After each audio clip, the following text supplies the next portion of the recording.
Dans la vie, il y a 2 types de jardiniers. Ceux qui ont un tas de graines et qui décident d'en semer une tous les ans et de voir quel arbre, quelle plante ça fait. Il y a un autre type de jardinier qui prend toutes ces graines, qui les plante toutes, qui voit ce qui pousse et ensuite qui arrache celles qu'il aime pas forcément et qui garde les plus belles. Spoiler, je fais partie de la deuxième catégorie de jardiniers et je ne parle pas des jardiniers, mais bien des entrepreneurs. Des entrepreneurs qui s'élancent à lancer des projets, qui se jettent vers l'inconnu et qui décident de semer plein de graines. Et qu'est-ce que ça fait? Une jungle. Actuellement, je suis sur trop de projets à la fois. Je suis en train de quitter mon entreprise Entrepreneur du Château, qui permettait à des entrepreneurs de vivre ensemble. Et du coup, j'ai le choix des possibles pour tout ce que je peux faire et je me suis ouvert plein d'opportunités, c'est magnifique.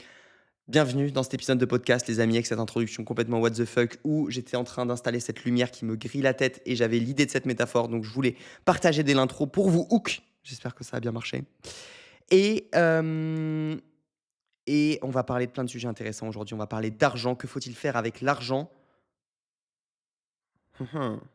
Je tournais en boucle depuis quelque temps, je commence à avoir des réponses, je vais vous partager. Est-ce qu'il faut gagner beaucoup d'argent? Est-ce qu'il ne faut pas en gagner beaucoup? Qu'est-ce qu'il faut faire? J'ai la réponse à vos questions aujourd'hui. Est-ce qu'il faut sacrifier pour plus tard ou faire le minimum pour vivre? Quand on est entrepreneur et que la vie est dure, on va parler de tout ça. On va parler de techniques de manipulation. J'ai lu des bons vieux classiques et je vais vous lister quelques trucs comme ça qui sont écrits sur mon carnet. En fait, je vous explique, hein, les sujets du podcast, c'est je regarde mon carnet, je regarde les 4 dernières pages, ça veut dire les 2 3 derniers jours, mes idées intéressantes que j'ai eues et je vous balance tout comme ça. Travailler sur ses traumas, très important, on en parlera rapidement. Pourquoi personne ne met du high ticket sur des pages de vente? Je vais vous challenger un petit peu dans cet épisode, les amis. Et vendre aux gens qui ont de l'argent, merde. Vendez aux gens qui ont de l'argent, merde. On en parlera aussi. Mais avant ça, je vous fais un petit récapitulatif d'où j'en suis dans ma vie, même si on va très rapidement parler du premier sujet sur l'argent, parce que c'est le point principal d'aujourd'hui et qui relie pas mal de choses. Aujourd'hui, il y a beaucoup de sujets qui m'intéressent. C'est une des réalisations que j'ai eues, l'économie, l'art, le nombre d'or, le corps humain, heu, les civilisations, comment fonctionne un État, comment l'être humain s'est développé, a évolué. Tout ça, ça m'intéresse grandement et j'ai envie de me pencher sur ces sujets-là.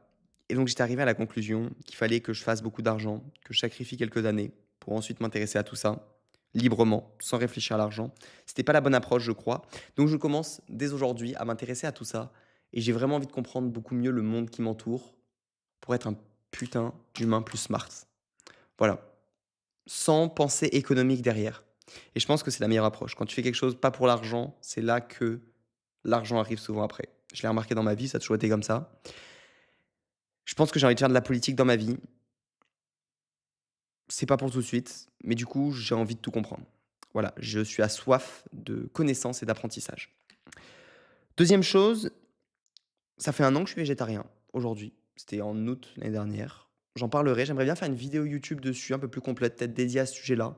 Le pourquoi du comment ça m'est arrivé, qu'est-ce qui m'est tombé dessus. Je n'ai pas choisi et ce n'est pas pour les animaux que je fais ça, mais bien parce que quelque chose m'est tombé dessus, que je n'ai pas choisi. Je vous en parlerai dans un prochain épisode. Dites-moi en commentaire si ça vous intéresse de comprendre ce qui s'est passé. Beaucoup de projets. Comme je vous l'ai dit, j'ai semé des graines et la jungle a poussé. Je pensais pas qu'en envoyant des mails, je pouvais avoir des rendez-vous avec des personnes aussi intéressantes, heu et aussi en envoyant des messages sur Insta. Bon, le pouvoir d'avoir une communauté. C'est génial. J'ai eu plein d'opportunités dans tous les sens et il y en a presque enfin, il y en a même trop. Je peux pas tout faire dès maintenant, donc j'ai déjà dû dire non à certaines choses. Mais tout est parfait. La vie a un plan, va me faire travailler avec les bonnes personnes et je suis très chaud de m'associer un petit peu à droite, à gauche et d'amener mes compétences qui sont l'acquisition client, le branding, créer, enfin le personal branding ou du moins, la création de contenu pour attirer des clients en organique et même la partie marketing plus globalement que j'affectionne particulièrement et où je comprends des choses et chaque jour je comprends de plus en plus de choses sur tout ça. Et donc je trouve ça génial. J'expérimente sur moi-même, je suis en train de lancer un nouveau petit produit qui sortira au mois de septembre et du coup, plein de projets, c'est magnifique. Une association sur un projet, SaaS en quelque sorte, qui va arriver, où je vais juste m'occuper de l'acquisition et plein d'autres trucs. Il y a beaucoup de personnes qui veulent m'employer, je trouve ça trop bien. C'est très bon signe, des personnes, dans l'entrepreneuriat français qui ont des gros revenus et du coup, je trouve ça génial parce que ça veut dire que ma valeur perçue en tout cas est plutôt bonne. Donc c'est assez intéressant et j'ai hâte de pouvoir délivrer tout ça dès septembre. Mais là, il faut que je rentre d'abord les co-living avec mon associé, entrepreneur de château. On met ça un petit peu en off, clairement en off. On rend les maisons. Si vous voulez rejoindre une maison, c'est toujours possible. C'est celle où je suis. Et moi, je vais déménager en septembre. Enfin, j'ai déjà déménagé, j'ai plus de chambre. Mais il y a des chambres qui se libèrent de temps en temps, etc. Mon associé continue à vivre ici. Il y a 9 entrepreneurs. J'y suis en ce moment. Enfin, là, je viens juste d'arriver. Je suis juste de passage. Et c'est trop cool, il y a toujours une bonne ambiance. Donc venez si jamais vous voulez, vous pouvez envoyer un message sur le compte Entrepreneur de Château directement à mon associé. Vous allez sur le site, vous candidatez, peu importe. Anyway, et dernière chose, j'ai lancé un coaching, une offre de coaching. Je veux clairement pas que le coaching, ça soit le centre de ma vie. Ça aurait été le chemin le plus vite pour, avec mes abonnés sur Insta, je vends des coachings, machin, un truc. J'ai pas envie de faire ça. Par contre, j'adore parler avec des gens. Là, je parle avec une caméra, mais vous êtes derrière. Je vous fais des bisous. J'adore parler avec des gens en direct et leur donner des conseils sur leur business. Et c'est trop gratifiant, en fait, de juste pouvoir amener beaucoup de valeur. Pour amener beaucoup de valeur, il faut pas trop de personnes en même temps. Il faut faire du one-one. Enfin, moi, hein, c'est comme ça que j'accompagne le mieux les personnes. Donc, en fait, je vais juste lancer une offre de coaching. Je prends que 5 personnes, 5 mecs ou meufs, giga déter. Il y en a déjà qu'on rejoint et c'est cool. Et on commence le 1er septembre, donc c'est dans quelques jours. Et il y a encore de la place. Une place ou deux. Deux places. Officiellement 2 places. Tant que j'ai pas sélectionné en fait les personnes qui rentreront. Si vous voulez candidater, vous m'envoyez Q4 sur Instagram. Parce qu'on va exploser le Q4 ensemble. Vous m'envoyez un message, peu importe. On fait je vous réponds. Je vous réponds sur Instagram. Chose que je fais pas trop d'habitude. Genre, je suis pas trop actif. Et je vais un peu disparaître après d'Instagram. Ça me saoule, cette histoire. Enfin, je vais pas disparaître, mais bref, là, je suis réactif. Genre, je réponds aux gens qui m'envoient des messages dans les 5 heures qui suivent, quoi. Donc, vous m'envoyez un message, on discute. Si je peux vous aider, je vous le dis et on voit si on travaille ensemble sur 3 mois pour que je vous fasse péter votre business. Idéalement, des personnes qui font entre 1 et 5, qui veulent soit lancer un nouveau business, soit faire plus avec ce qu'ils font et passer, on va dire, les 10 000 € par mois. C'est l'objectif. Donc voilà, ça c'est plutôt cool. Et on va directement parler du sujet principal qui est: est-ce qu'il faut gagner plus de 100 000 € par mois? Ou est-ce qu'il faut se contenter de 5 000? Ou qu'est-ce qu'il faut faire? Ou est-ce qu'il faut gagner 10K par mois? Est-ce qu'il faut gagner le SMIC LinkedIn, qui est de 10 000 € par mois? Sachez-le, sur LinkedIn, le SMIC est de 10 000 € par mois. Ou 50, ou 30, ou je sais pas en fait. C'est quoi le bon menton? Qu'est-ce qu'il faut gagner? Et depuis quelque temps, j'ai eu la réflexion de me dire: il faut que je sacrifie mes 3 prochaines années, sacrifier avec des grandes guillemets parce que j'adore travailler, mais que je fasse ce que il me semble plus rentable pour gagner de l'argent. Idéalement, plus de 100 000 € par mois, mettre de l'argent de côté, investir cet argent, avoir entre 3 et 6, 5, 6, 7, 10 000 € par mois qui rentrent après sans plus rien faire, ou pratiquement. Et que je sois tranquille jusqu'à la fin de ma vie et que je puisse m'intéresser à tous les sujets que je vous ai cités juste avant. C'était mon option. En fait, je me suis rendu compte que ça m'a déprimé. Et qu'en fait, je pensais passer outre et je me dis 3 ans dans une vie, c'est rien et quand tu fais le calcul, en vrai, sacrifier 3 ans pour avoir une vie entière où tu peux t'intéresser à ce que tu veux, c'est cool. Et après, je me suis rendu compte que l'argent vient encore plus. Il y a quelqu'un qui tombe au-dessus de moi. L'argent vient encore plus quand tu le cherches pas vraiment et en fait, je sais que je vais gagner beaucoup d'argent, un moment ou un autre, mais le fait de décider maintenant que j'allais gagner beaucoup d'argent, c'était complètement égotique. C'était du désir et il y avait aucune raison à cela. Donc, le problème, c'est que mon autre référentiel de personnes qui font de l'entrepreneuriat et qui gagnent moins d'argent, on va dire, c'est les profils de type un peu plus freelance qui vont parfois se contenter. Je sais pas, je dis pas que c'est tous les freelances, hein, il y a des freelances qui ont beaucoup d'ambition, qui veulent faire ça pour derrière faire d'autres choses. Mais les discours qu'on voit un peu sur les réseaux, c'est: on fait 3 000 € par mois, on va vivre à Bali. Allez, 3 à 10. On va vivre à Bali, on est bien, on profite de la vie. En fait, ça me va pas non plus. Genre, j'ai envie de construire plus grand, j'ai des grandes ambitions, mais en même temps, je sais que quand je m'oblige à faire des choses, ça marche pas. Ça marche pas, je suis comme ça fonctionne pas. Donc en fait, je veux amener une nouvelle philosophie de vie et c'est marrant parce que vous allez voir laquelle ça rejoint, dont laquelle j'ai déjà parlé, qui est tout simplement de suivre encore une fois ses envies. Je fais que vous le répéter, suivre ses envies, qu'est-ce que ça veut dire? En fait, juste, il y a des jours là, ça fait 3 jours, j'avais pas envie de bosser et normalement, comme mon objectif, c'est de gagner 100 000 € par mois et que mon identité, c'est tu vas faire beaucoup d'argent et tu vas te bouger, tu vas faire des gros projets, tu vas avoir beaucoup d'impact et tout, il faut que tu travailles tout le temps.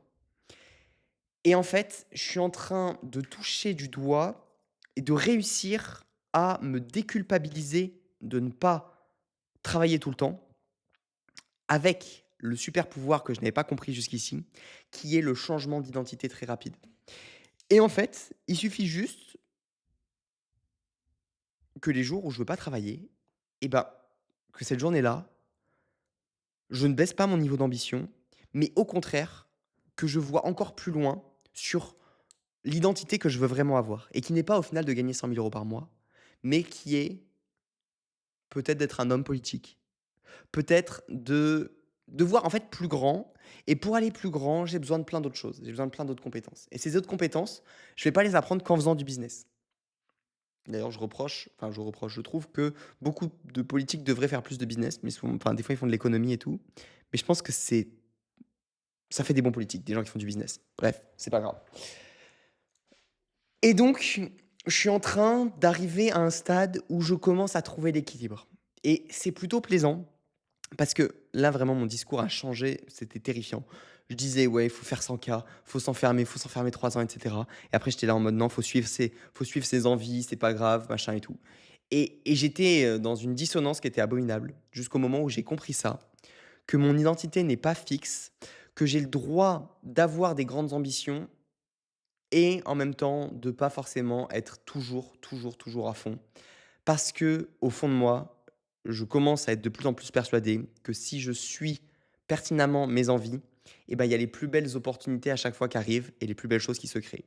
Et c'est le cas depuis dès que j'ai lâché en fait le stress que j'avais, la pression que je me mettais, le truc qui pouvait me ralentir au final, eh ben, je vois que tout fleurit mieux et l'argent arrive encore plus vite.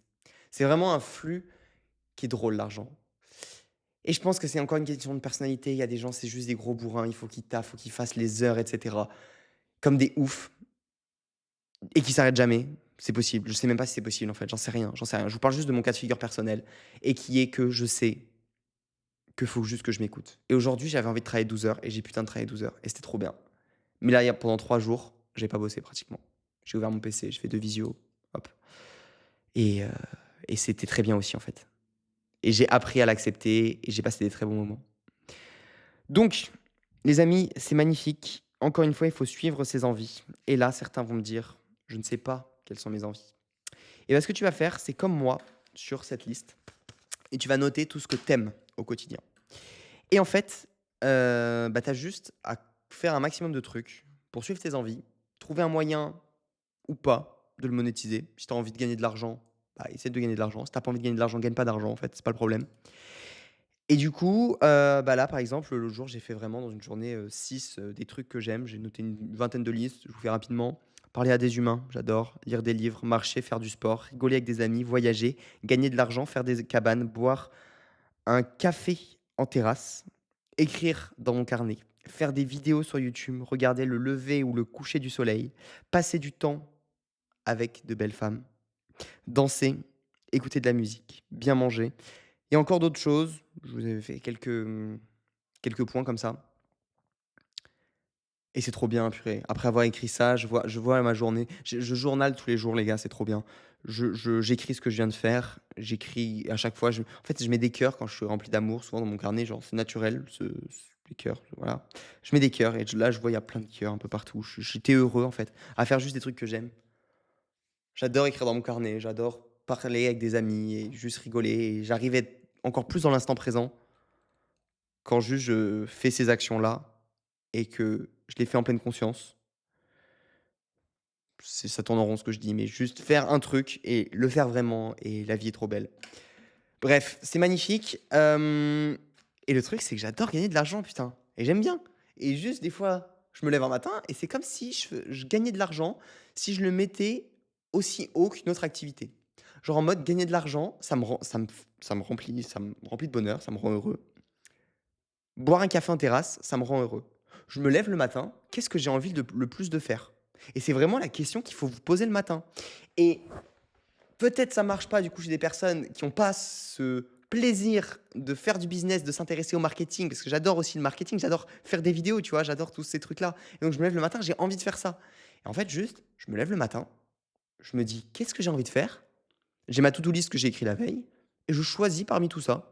Et si j'ai pas envie de faire certains trucs et que j'ai envie d'aller marcher 2 heures, et ben, je peux aller marcher 2 heures.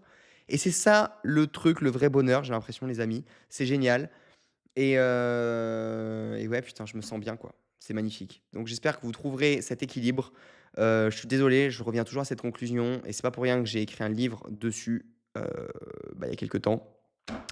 Suivre ses envies, c'est le mot d'ordre, j'ai l'impression. Et je vais avoir peut-être envie de revoyager finalement. Je disais: «Ouais, j'ai trop voyagé», j'ai envoyé un mail encore que j'avais programmé il y a quelque temps, je crois qu'il est parti ce matin. «J'ai trop voyagé ces derniers temps, je me loquine et tout». J'ai déjà changé d'avis, les gars, faut suivre ses envies. Et en fait, je me perds, hein. À chaque fois que je dis: «Ouais, il faut gagner de l'argent, il faut s'y mettre à fond, il faut s'y coller, machin et tout», je me perds un petit peu. Même si c'est ton envie, tu peux. Mais si je le dis, faut partir du principe que c'est une envie et que ça va pas forcément durer éternellement. Bref, je pense qu'on a fait le tour. Vous avez compris, vous avez ma philosophie. Il faut que je trouve un nouveau mouvement, que je lance un truc sur suivre ses envies.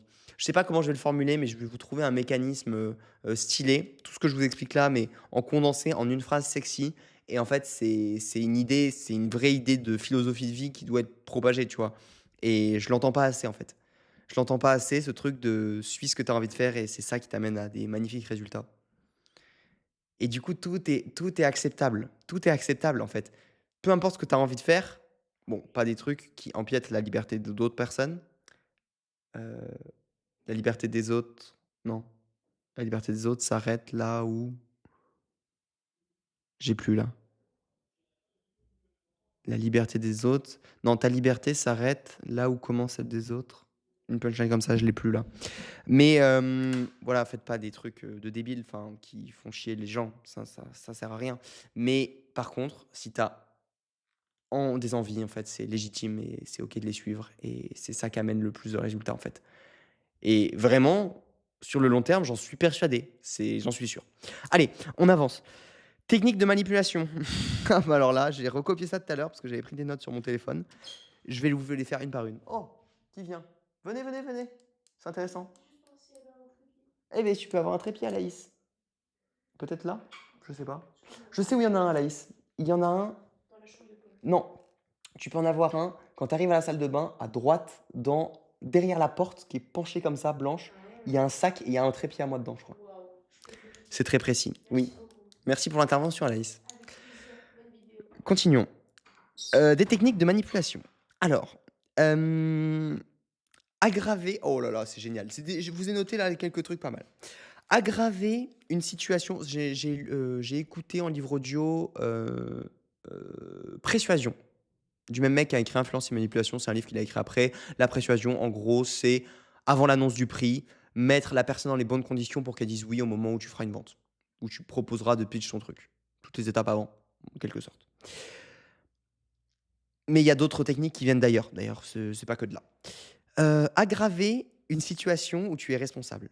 Putain, ces derniers temps, il y a des fois, tu es responsable d'un truc et le réflexe de dire, c'est de te dédouaner. De dire: «Non, mais j'ai pas fait ci, non, mais ceci, non, mais cela».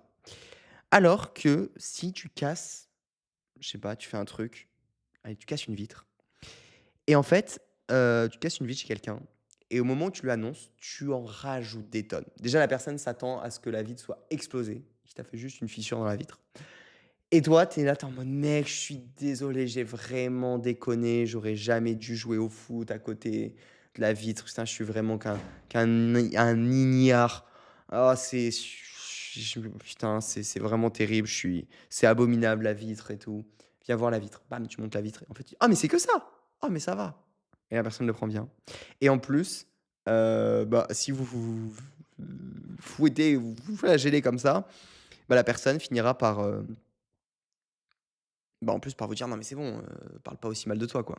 Bref, petite technique de manipulation qui passe bien. Heu, alors oui, je vais faire le même disclaimer qu'au début de Persuasion, c'est toutes ces techniques, elles sont très puissantes et c'est une arme.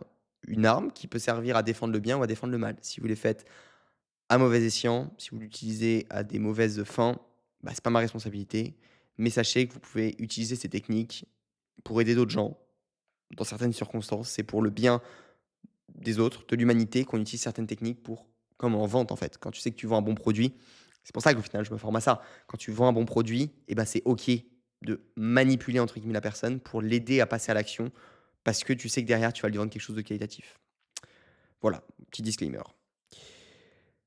Demander quelque chose à quelqu'un, puis demander autre chose. Le pied dans la porte. Quand vous avez besoin d'argent et ben, en fait, il y a des études qui ont montré que si, besoin d'argent, vous voulez demander une pièce à quelqu'un dans la rue, hein, supposons que vous avez rien sur vous, machin, galère, truc, même vous êtes SDF s'il faut, vous voulez faire ça, ce que je recommanderais pas, mais si vous voulez le faire. Vous demandez quelqu'un l'heure, d'abord, il vous dit l'heure. Ensuite, quand vous lui demandez quelque chose, il a plus de chances de vous dire oui que vous dire non. C'est des stats, c'est comme ça. Faites-en ce que vous voulez, mais très utile. Heu, OK, celle-là, je vous la partage pas. Dire «parce que» quand tu doubles quelqu'un, alors ça, c'est un ami qui m'a raconté, c'est dans le livre «Influence et manipulation». Il y a la queue dans un supermarché, j'en sais rien. Tu doubles tout le monde. Il y a des gens qui disent juste: «Est-ce que je peux vous doubler parce que j'ai besoin de passer devant?» Le fait de dire le mot «parce que» augmente, genre d'un pourcentage aberrant, le fait que les gens vous disent oui. Il y a l'impression qu'en fait, le cerveau se dit: «OK, il y a une bonne raison, il y a eu un parce que, j'accepte». Pareil, des études, des chiffres qui disent ça, je trouve ça aberrant et je trouve ça génial, donc à utiliser. Dire le mot probabilité, vous avez plus de probabilité que la personne vous dise oui. C'est un des mots magiques, il y a plein de mots magiques. Aujourd'hui, c'est le mot probabilité que je vous partage. Le cerveau se dit qu'on est en train de parler de quelque chose de rationnel et que si le mot probabilité est dit, alors ça veut dire que ce qu'on est en train de dire est safe. Faire dire merci à quelqu'un avant de lui demander un service. L'auteur raconte dans un ouvrage que, il est au téléphone avec, le professeur d'université et du coup, le professeur l'appelle et il avait fait plein de requêtes pour avoir un logement. Et le professeur l'appelle, lui dit: «Bah, écoutez, on vous a trouvé un logement, on vous a trouvé une voiture de fonction, les horaires, on les a aménagés en fin de journée comme vous nous avez demandé, blablazi blablabla et vous allez être professeur dans notre école pour, parler de marketing». Et le mec, il dit: «Ouais, bah, merci, franchement, merci, c'est top, je suis super content, j'ai hâte de commencer».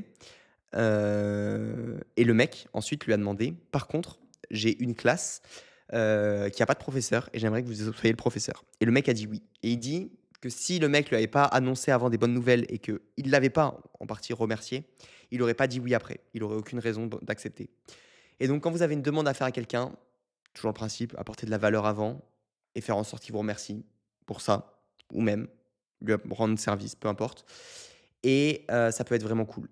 Ça peut être vraiment cool et ça vous aide vraiment. Donc essayez de faire dire merci à quelqu'un avant de lui demander quoi que ce soit, ça peut être utile.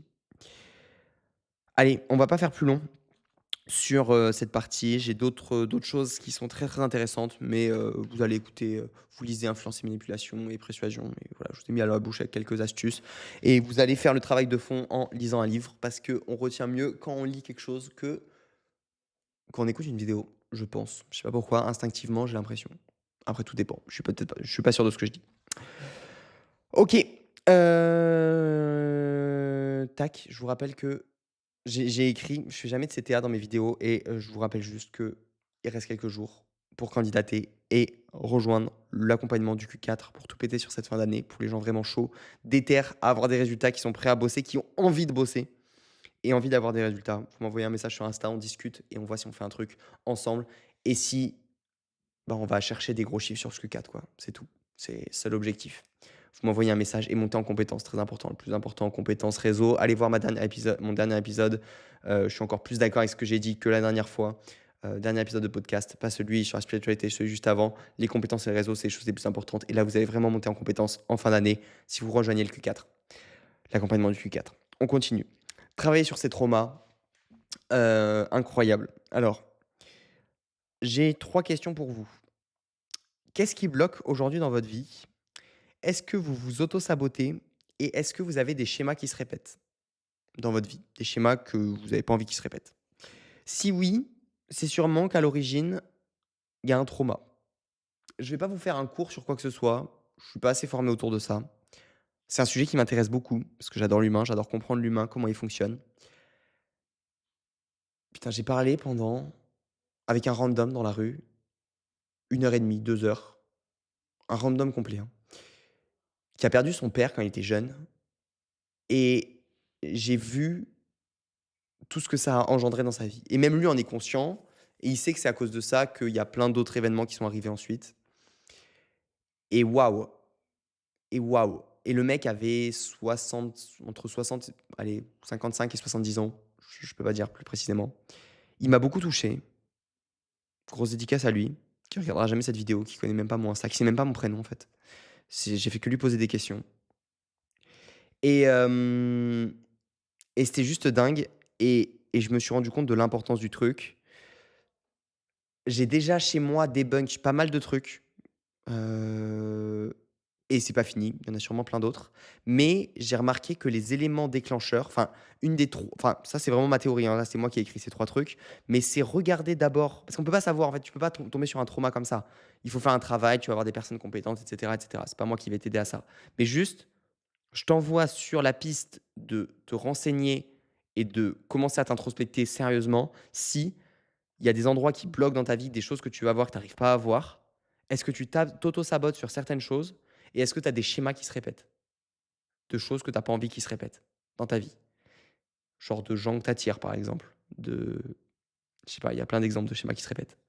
Si c'est le cas, tu as du travail à faire. On a tous du travail à faire. On a tous des traumas. Genre le fait qu'à 5 ans, tu demandé un bonbon, on t'a dit non, ça peut être un trauma. Il y a des outils qui te permettent de retourner là-dedans, dans les souvenirs, dans ceci, dans cela, revivre les choses différemment. En prendre conscience, c'est faire déjà 50 du travail. Et ensuite, il faut revivre les scènes, il faut faire enfin, il y a des trucs, c'est pas facile, mais il faut y passer pour avancer et c'est ça, le vrai deep work, le gros du travail, les amis, parce que sinon, on est bloqué.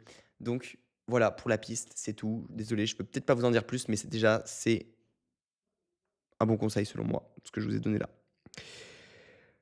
OK, pourquoi personne ne vend de high ticket sur des pages de vente? Les gars, aux US, il y a des sur des pages de vente, il y a des trucs à 10 000 balles, à 20 000 balles, des abonnements à 2 000 € par mois et là, en France, personne ne le fait. OK, OK.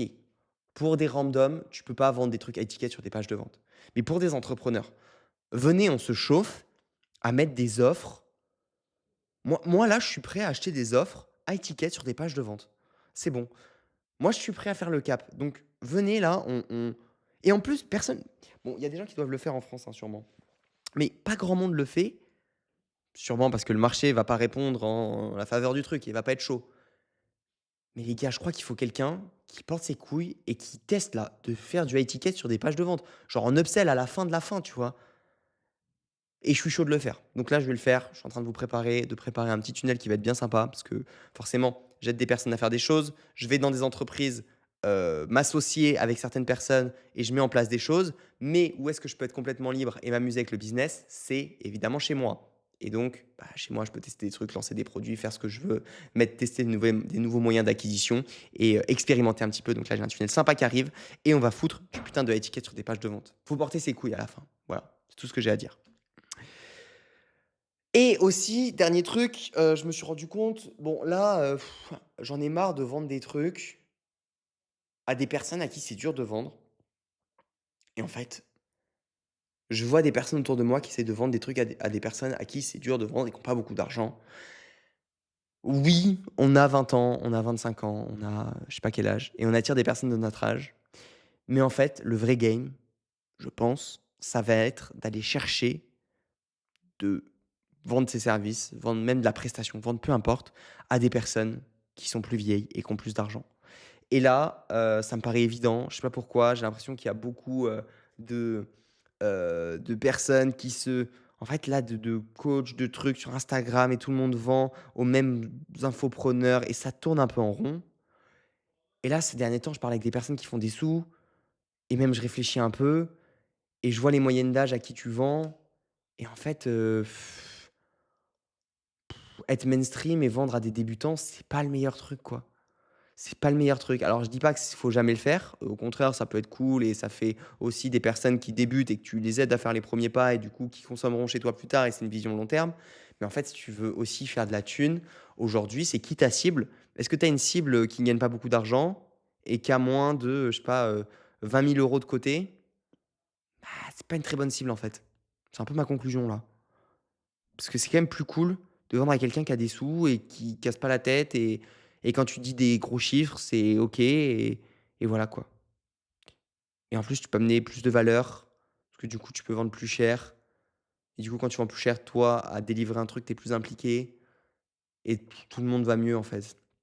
Donc ouais, voilà un petit peu les réflexions du moment, les amis. Autre question pour finir, que je vois que j'ai écrit juste ici, question que je me suis posée à moi-même et que je vous pose pour finir cette vidéo. Qu'est-ce qui vous a le plus impacté dans votre vie? J'ai remarqué un schéma qui est que dès que quelque chose m'impacte, je veux le rendre. Et tous les humains veulent faire ça. Tous les gens qui veulent faire des vidéos parce qu'ils ont été motivés par des vidéos. J'ai commencé la lecture parce que j'ai regardé des vidéos YouTube qui m'ont dit lis des putains de livres. Il y a des mecs qui se sont fait chier à mettre noir sur blanc de l'information. Tu peux la voir comme ça. Lis des livres. À 18 ans, j'ai commencé à lire des livres. Qu'est-ce que j'ai voulu faire? J'ai créé des vidéos et j'ai créé une entreprise qui vendait des bibliothèques que je fabriquais moi-même pour aider les gens, les motiver à lire. Et quand j'envoyais une bibliothèque, je mettais un livre avec. C'est pas beau ça? J'écoutais beaucoup de handpan, truc random. J'ai acheté un handpan qui est juste là, si vous le voyez. Je joue du handpan, c'est drôle. J'en joue pas assez, j'aimerais y jouer beaucoup, passer plus de temps, mais voilà, il faut que je prenne plus de temps. Bref, je vais pas vous faire toute la liste, mais toi aussi aujourd'hui, il y a des trucs que tu les fais parce que il y a des personnes qui l'ont aussi fait, qui t'ont influencé comme ça, ou des personnes ou des événements. J'ai organisé des séminaires et il y a beaucoup de gens qui sont passés par mes séminaires qui derrière ont voulu organiser des semaines de retraite, des trucs comme ça, parce que c'est quelque chose qui les a beaucoup impactés. Et en fait, l'humain transmet de génération en génération, d'année en année même aux personnes un peu moins avancées que lui et c'est naturel. Je dis pas que c'est la seule chose qu'il faut faire et je pense pas, parce que sinon tu t'enfermes dans un truc, dans une espèce de boucle. Mais la meilleure manière de retransmettre, c'est avec ce qui t'impacte le plus. Et donc moi, c'est quoi? C'est des podcasts, c'est pour ça que je fais naturellement des podcasts et la lecture et c'est pour ça que je passe mon temps à écrire dans ce livre que je vous partage pas vraiment. Après, je vous le partage sous forme vidéo, mais avec lequel je vais pouvoir faire des bouquins, en fait. Clairement, j'ai envie d'écrire des livres. J'ai envie d'écrire des livres parce que, bah, moi, les livres, ça m'impacte. Je lis des bouquins, je suis transcendé, je suis moins impacté des fois, mais ça fait sens pour moi, j'adore et je vais écrire des livres. Tu vois? C'est pratiquement sûr et plus je vais lire de livres, plus j'aurai envie de retransmettre en écrivant des livres. En fait, le moyen par lequel tu apprends est le meilleur moyen par lequel tu sais retransmettre, je pense. Donc qu'est-ce qui t'a le plus impacté dans ta vie? Quels ont été les événements? Quelles ont été les personnes? Sous quel format ils t'ont le plus impacté? C'est les questions que j'avais envie de te poser. J'espère que cet épisode vous aura plu. Je sais pas combien de temps ça a duré. Je sais qu'il est tard. J'ai encore plein de trucs à faire. Je poste cette vidéo et c'est tout pour moi. Ciao les gars, ciao les meufs, à bientôt. Mettez des commentaires, envoyez-moi un message sur Instagram si vous voulez qu'on bosse ensemble. Vous êtes des boss, on est tous des boss, suivez vos envies, la vie est magnifique. Ciao.